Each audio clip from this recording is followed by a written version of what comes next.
We are outraged about the terrible atrocities that we have witnessed over in el-Fasher over the past couple of weeks. It should have been prevented, and we now really need to step up efforts to prevent these catastrophes from happening elsewhere, including in places like Kadugli, where we have been insisting on having access for several months. It's besieged, and we will continue to insist on access there. There are terrible stories, of course, of atrocities and also sexual violence. But of course, our conversations are on their most immediate needs. So what we are trying to provide is food. It's hot meals because they have nothing to cook with.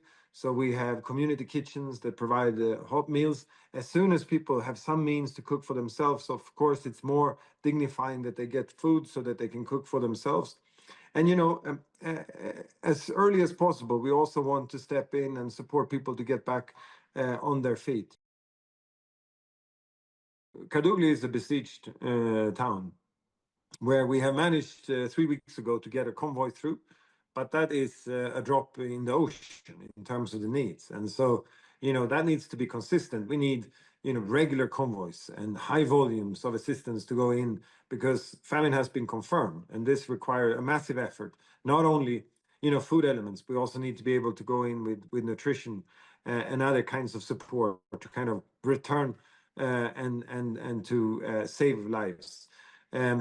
But in other parts, it is about getting the agreements from the different parties.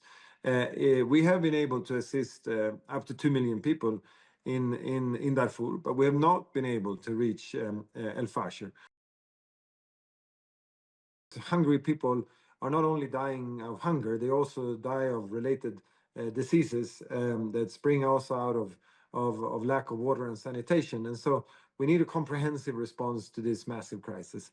And as I said, rightly, the attention now is on el-Fasher and the atrocities and the terrible conditions there. But we cannot forget that in Kordofan, in Kadugli, and other places, we have similar conditions. And we need to prevent that the same catastrophe happen there, and that we insist on that these besiegements are ending and that we can assist people in accordance with international humanitarian law.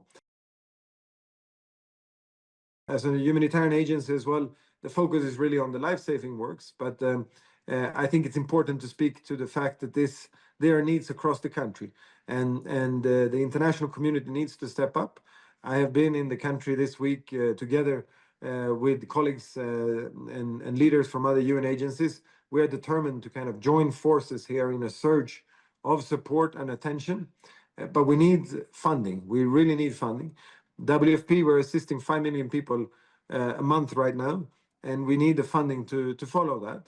And we also need access, of course. We need to continue to have access to the hardest to reach areas, but also across Darfur and other areas